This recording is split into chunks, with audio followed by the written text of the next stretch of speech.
सियासी खबर के साथ जेएमएम को छोड़कर बीजेपी में शामिल हुए चंपाई सोरेन आदिवासी समाज को जागरूक करने के लिए लगातार आंदोलन चला रहे हैं और इस दौरान न्यूज 18 से खास बातचीत में धर्मांतरण और बांग्लादेशी घुसपैठ समेत कई मुद्दों को लेकर चंपाई सोरेन ने हेमंत सरकार को घेरा है।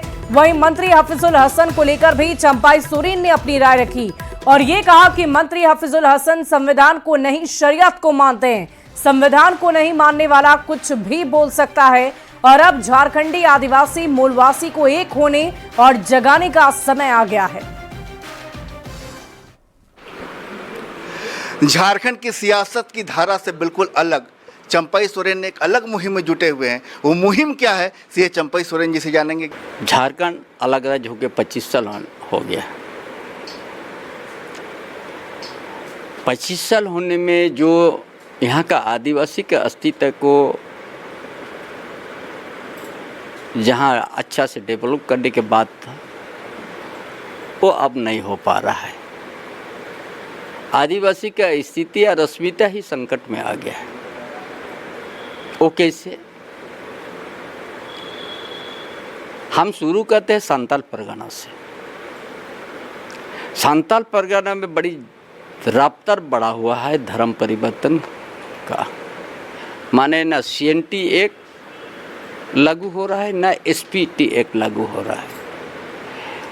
जो सुरक्षा का कवच है आदिवासी का SPT एक्ट और CNT एक्ट, वो बड़ा सुनिश्चित तरीका से उसको उल्लंघन हो रहा है।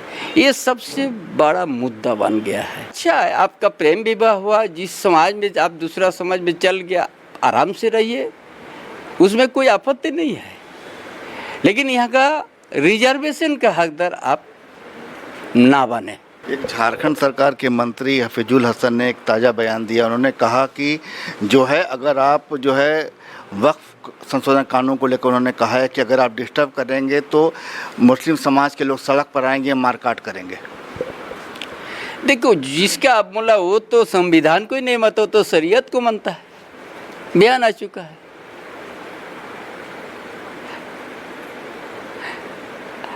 जब संविधान ही नहीं मानता वो तो कुछ भी बोल सकता है। इसीलिए आज यहाँ का आदिवासी, यहाँ का मूलवासी, यहाँ का झारखंडी को आज जगने का समय हो गया, एक होने का समय आ गया वो सबको रोकने के लिए। मुर्शिदाबाद में जो घटना हो रही है दादा, लगातार उसकी जो आंच आ रही है, क्या कहेंगे? देखिए अगर उस यहाँ हम लोग नहीं जगेंगे तो मुर्शिदाबाद जैसे ही फिर यहाँ भी उत्पन्न हो जाएगा। बाद में रोकने के लिए भी बड़ा मुश्किल हो जाएंगे। दादा ने 3 महत्वपूर्ण बातें कही है। एक तो कहा उन्होंने कि आदिवासी समाज की आरक्षण, धर्मांतरण, मुर्शिदाबाद और मंत्री हफीजुल हसन का बयान करो। दादा ने साफ कहा कि समय रहते आदिवासी समाज को जाग जाना है, नहीं तो बाद में देर हो जाएगी। संजय कुमार सिन्हा, न्यूज 18 रांची। वहीं चंपाई सोरेन के इस बयान पर झारखंड मुक्ति मोर्चा ने निशाना साधा है। पार्टी के केंद्रीय प्रवक्ता मनोज पांडे ने यह कह दिया है कि बीजेपी की भाषा वो बोल रहे हैं। उन्होंने कहा कि चंपाई दा की सोच अब पूरी तरह से बदल चुकी है। चंपाई दा की सोच अब परिवर्तित हो गई है। संगत से गुण होत है, संगत से गुण जात। अब जिस खेमे में, जिस मंडली में, जिन लोगों के बीच वो हैं, लाजमी है इस तरह की भाषा का प्रयोग करना। लेकिन राजनीति में कुछ एक लाइन क्लियर होनी चाहिए। मानसिकता कैसे बदल जाएगा, चंपाई दा से हम लोग ऐसी उम्मीद नहीं करते हैं। चंपाई दा आपके व्यक्तित्व को ये शोभा नहीं देता। आपकी जो मानसिकता पहले थी उसी मानसिकता पर रहिए तो मुझे लगता है बेहतर होगा। और इधर सांसद निशिकांत दुबे के इस बयान के बाद झारखंड की राजनीति गर्म हो गई है। कांग्रेस के पूर्व प्रदेश अध्यक्ष राजेश ठाकुर ने निशिकांत दुबे की मानसिक स्थिति की जांच कराने की मांग की। उन्होंने कहा कि निशिकांत दुबे के इस बयान से बीजेपी को पल्ला झाड़ने से नहीं होगा। अगर जेपी नड्डा को बयान से कुछ नहीं लेना देना तो उन्हें सांसद को बाहर का रास्ता दिखाना चाहिए। इतनी निंदा की जाए कम है। और जिस तरह से जेपी नड्डा जी ने कहा है कि उनका इस बयान से कोई लेना देना नहीं है भारतीय जनता पार्टी का, वो ठीक है, लेकिन आप इससे बच नहीं सकते हैं क्योंकि वो आपके सांसद हैं। आपको उस पर कार्रवाई करनी होगी और नहीं तो उनकी मानसिक स्थिति क्या है उसकी जांच करानी पड़ेगी। वहीं झारखंड कांग्रेस के नए प्रभारी के राजू प्रभार संभालने के बाद पार्टी को सशक्त और मजबूत करने में लग गए हैं। पार्टी के विधायक और मंत्री अलग अलग जिलों में जाकर कार्यकर्ताओं की समस्याओं को सुनते हैं और आला कमान के पास रिपोर्ट भी सौंपी जा रही है। प्रदेश अध्यक्ष केशव महतो कमलेश की अगर माने तो सभी विधायकों को ये जिम्मेदारी दी गई थी कि महीनों पहले और तीसरे हफ्ते में वो पार्टी के कार्य के लिए आवंटित जिले का भ्रमण करेंगे और कार्यकर्ताओं की समस्याओं को सुनेंगे। अब सबकी नजरें 3 महीने के इस टास्क को पूरा करने पर टिकी हुई है, जिसके बाद पार्टी का नया ढांचा तैयार किया जाएगा। माननीय विधायकों का काम जन समस्याओं से संबंधित, कार्यकर्ताओं की शिकायतों के संबंधित, कार्यकर्ताओं का जो भी समस्याएं होंगी उनके समाधान के हेतु, उसी तरह से संगठन के मजबूती के लिए संगठन के लोगों को दिया गया। और इधर मंत्री हफीजुल अंसारी और सत्ताधारी दल के लोग लगातार अपनी सफाई दे रहे हैं, संविधान की दुहाई भी दे रहे हैं, लेकिन इसी दरमियान गोड्डा जिले में बाबा साहेब की प्रतिमा के अनावरण पर रोक लगाने से बीजेपी को सत्ताधारी दलों के खिलाफ हमले का एक और मौका हाथ लग गया है। मामले को लेकर बीजेपी के पूर्व विधायक ने कहा कि हेमंत सरकार संविधान विरोधी सरकार है।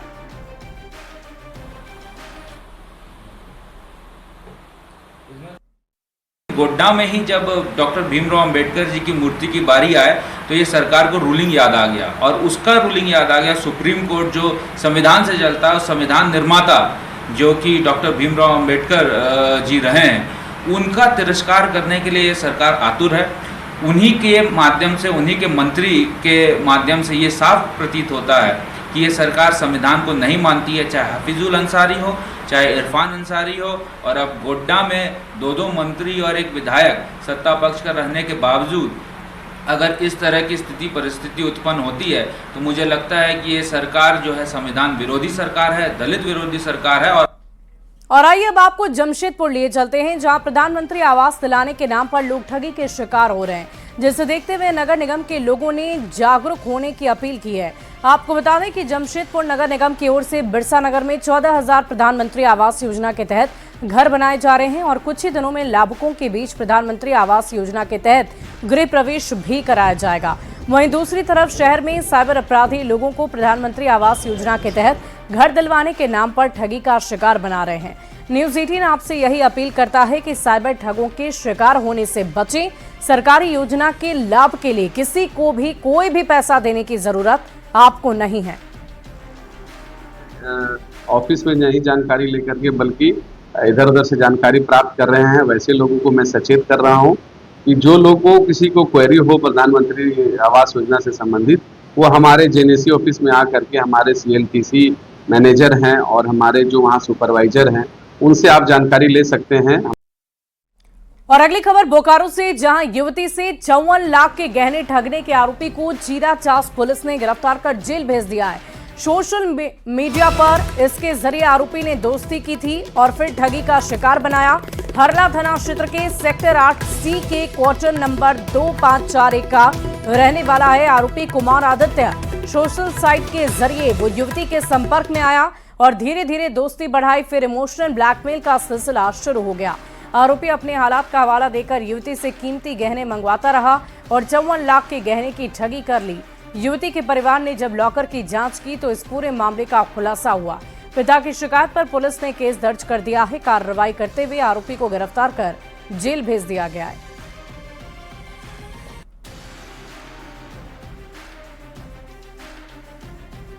तो युवती से 54 लाख के गहने की ठगी हुई है। हम आपको इस आरोपी की तस्वीर दिखा रहे हैं।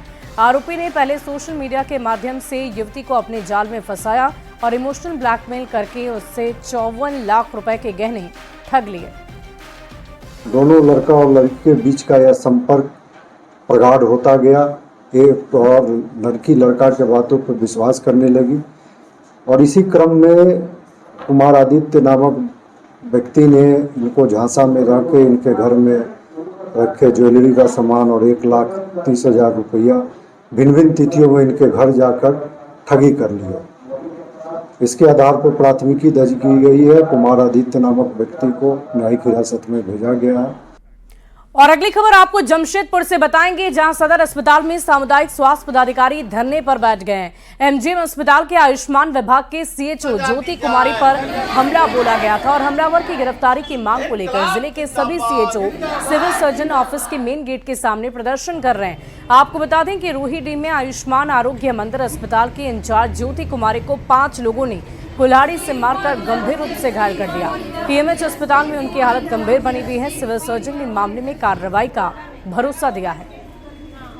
ज्योति कुमारी जो हमारी सीएचओ साथी है, उनके साथ जो भी अमानवीय घटना घटी है, बस उस घटना को लेकर के हम लोग यहाँ बैठे हुए हैं। हम लोग चाहते हैं कि इस घटना का उचित कार्रवाई हो, जांच हो और इससे रिलेटेड जो भी क्राइम हुआ है और जो अपराधी है उसको सख्त से सख्त सजा मिले और उस ज्योति कुमारी को सही न्याय मिल पाए। जल्द से जल्द उन हमलावरों की खोज की जाए और उस पर इतनी कठोर से कठोर कार्रवाई की जाए कि इसके बाद कोई भी स्वास्थ्य कर्मी पर हमला करने से पूर्व किसी को 10 बार सोचे उसके बाद हमला करे। हमने ऑर्डर्स इशू किया है कि सारे आर्म सेंटर्स में सीसीटीवी कैमरा लगना चाहिए, लग जाएगा।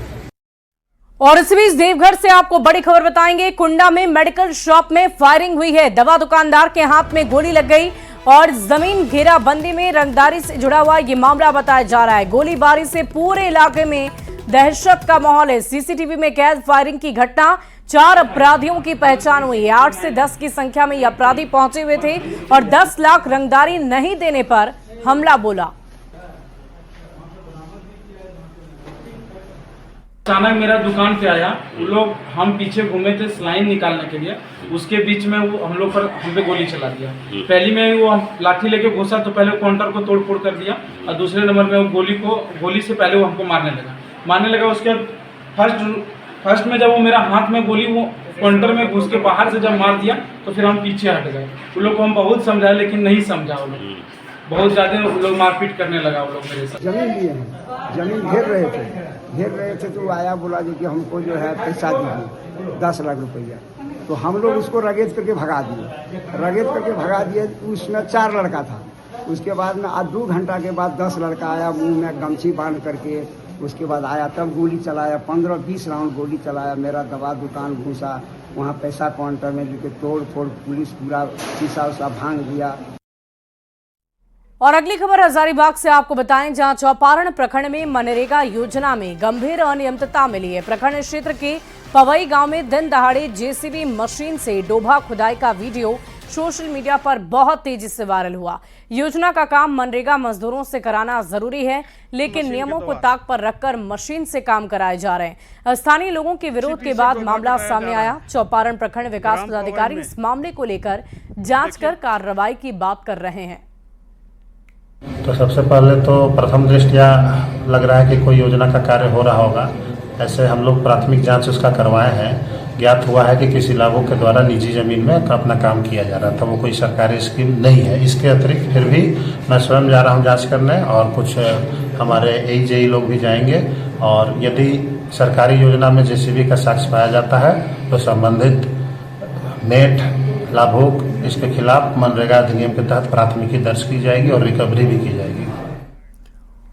और इधर राजधानी रांची में 2 दिवसीय एयर शो का समापन हो गया है। नामकुम में स्थित खोजा टोली आर्मी ग्राउंड में देश की शान सूर्य किरण एरोबोटिक टीम ने दूसरे दिन आसमान में बेहतरीन करतब दिखाया।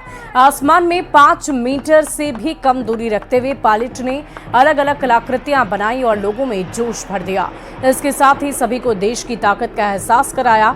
वायुसेना ने अद्भुत शौर्य, तकनीक और अनुशासन का बहुत ही अद्भुत परिचय दिया।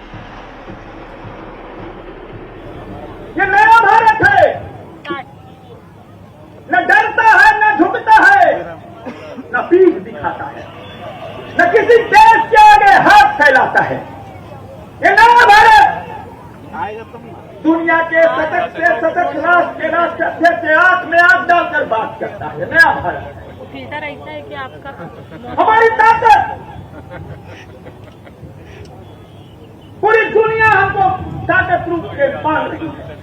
2 दिवसीय एयर शो का आज समापन राजधानी रांची के आर्मी ग्राउंड में हो चुका है। लोगों में भी उत्साह है और उत्साह के साथ लोग मैदान से बाहर भी निकल रहे हैं, क्योंकि पहली दफा राजधानी रांची में इस तरीके का एयर शो देखने को मिला है और उत्साहित बच्चे भी हैं। किस तरीके से मजा आया है आज, ये बताइए। बहुत अच्छा लगा, एकदम बहुत अच्छे पायलट थे जिन्होंने उड़ाया। क्या क्या देखा करतब? कल का अच्छा था या आज का? दोनों दिन देखा आपने? नहीं, आज आई हूँ मैं, बट सीरियसली रांची में मजा आ गया।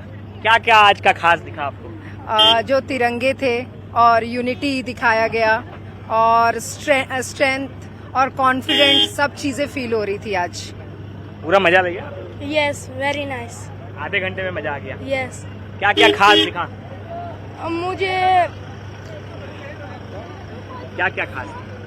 मुझे जब गया तो मुझे झंडा बहुत अच्छा दिखा। और आज पहली बार आए थे आप लोग? आज पहली बार आए थे? हाँ। कैसा लगा देख के? बहुत अच्छा लगा और एकदम रिमार्केबल स्टंट था बहुत ना, और तिरंगा रंग से ना पूरा किया और बहुत कुछ, बहुत मस्त।